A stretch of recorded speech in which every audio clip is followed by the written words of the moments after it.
Bayangkan kita kembali ke tahun 1994 dan bertanya kepada orang-orang, bagaimana produk yang akan populer di tahun 2024 akan terlihat. Kemungkinan besar, mereka tidak akan membayangkan produk seperti Stanley Cup. Namun, disinilah kita sekarang.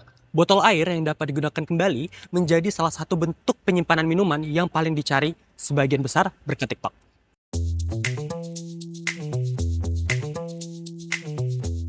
Pendapatan Stanley melonjak dari 74 juta US dollar pada tahun 2019 menjadi 750 juta US dollar pada tahun 2023. Tapi, di balik penjualan besar-besaran ini, ada studi kasus mendalam tentang bagaimana pemasaran produk yang efektif dan pemanfaatan memutu budaya dapat mendorong inovasi perusahaan. Stanley adalah perusahaan yang didirikan pada tahun 1913 oleh William Stanley Jr.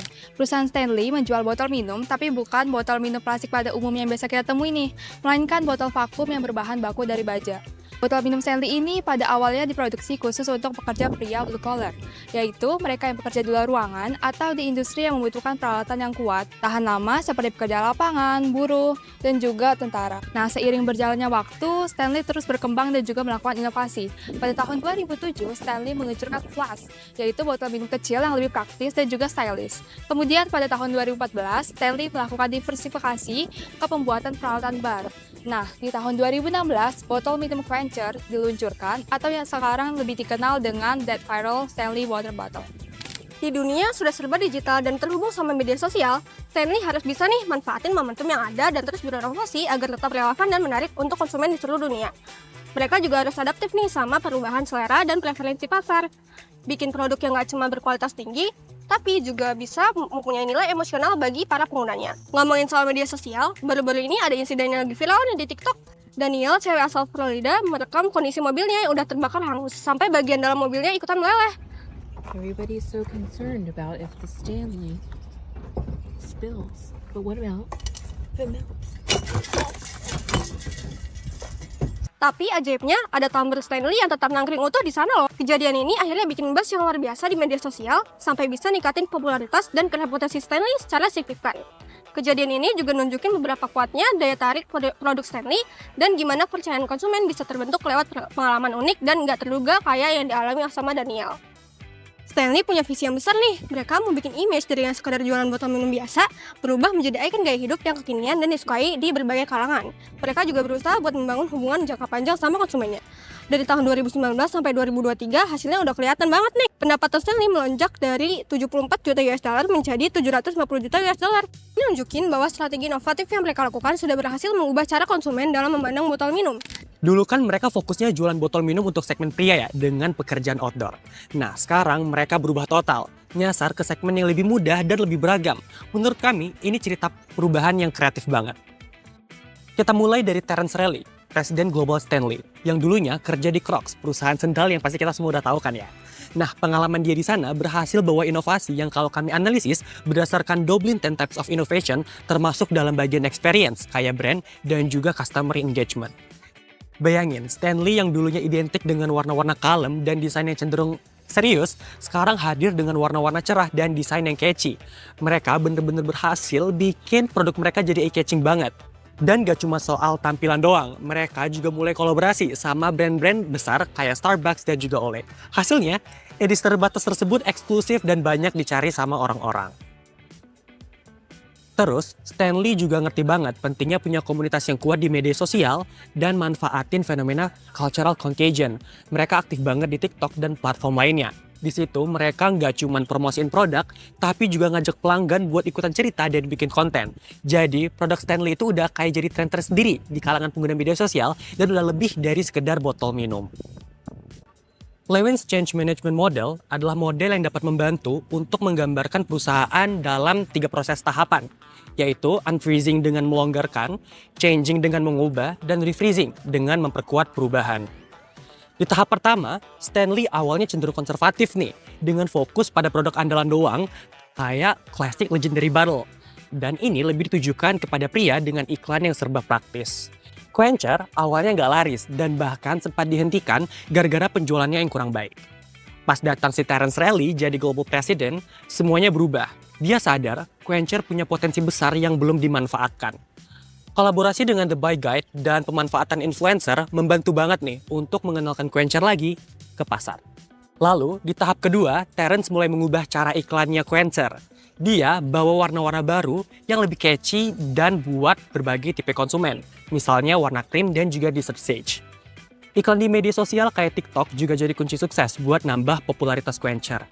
Video-videonya viral dan langsung jadi sorotan banyak orang. Di tahap terakhir, Quencher berhasil banget nih memperkuat posisi brand Stanley yang udah berdiri sejak 110 tahun yang lalu. Loyalitas konsumen ke Quencher dan brand Stanley sendiri semakin kuat. Itu artinya, perubahan yang mereka lakukan gak sekedar sementara, tapi udah jadi bagian dari budaya perusahaan dan diterima oleh konsumen.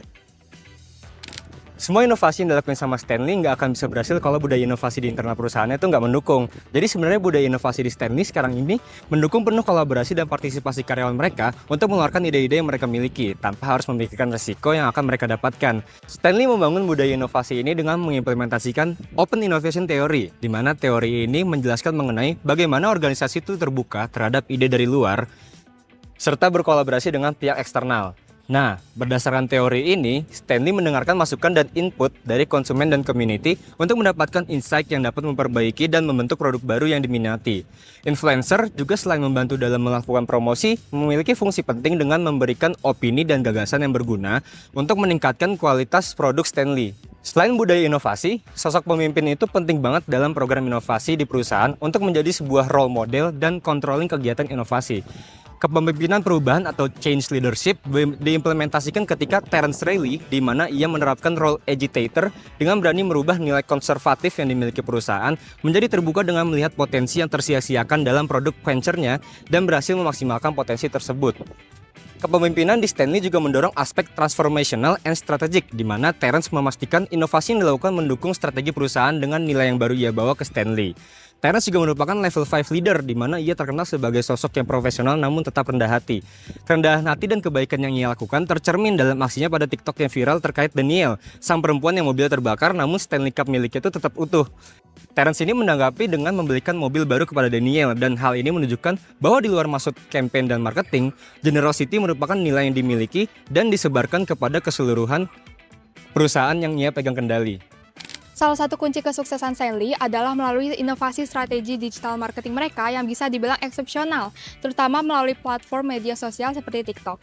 Stanley ini tuh gercep banget memanfaatkan momentum yang ada seperti video Daniel di TikTok yang menjadikan botol minum Quencher mereka ini viral di mana-mana. Tetapi seperti yang kita tahu, viralitas ini menjadi pedang bermata dua atau yang biasa disebut dengan live by the sword, die by the sword.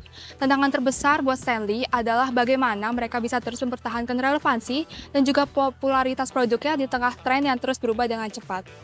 Dan bukan cuma itu aja, terdapat isu yang cukup serius mengenai tersebarnya informasi kalau Stanley ini menggunakan timbal atau lead dalam botol minum mereka. Informasi ini tuh langsung bikin heboh dan sempat viral juga di media sosial. Meskipun Stanley sudah klarifikasi bahwa timbal tersebut sudah dilapisi dengan stainless steel, jadi nggak berbahaya dan nggak bakal terkonsumsi oleh konsumen, tapi hal ini tetap saja membuat banyak konsumen yang khawatir dan juga memilih untuk meninggalkan Stanley. Nah, isu-isu seperti ini dapat merusak brand image dan juga brand identity yang sudah dibangun oleh Stanley sejak tahun 1913.